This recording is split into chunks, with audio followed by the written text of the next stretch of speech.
بچه‌ها امروز یه چیز جدید پیدا کردم که پشمام ریخته. بیاین نشونتون بدم. بچه‌ها 9 دهم ما اگه ادامه بدیم بکنیم مثلا 99,000. خب بله درست آقا امیر میفرمودین. این برابر 1. میدونستین؟ یعنی مساوی 1 میشه. این چه جفنگی داره میگه امیر؟ یعنی چی؟ یعنی ما یه عدد داریم که هم خودش هست هم نیست؟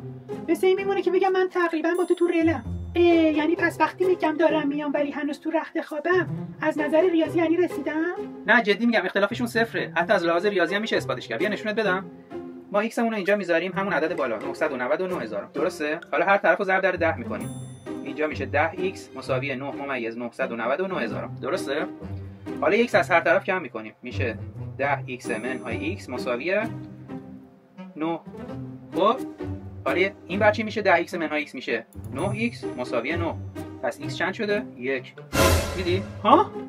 من چرا ریاضی خوندم واقعا؟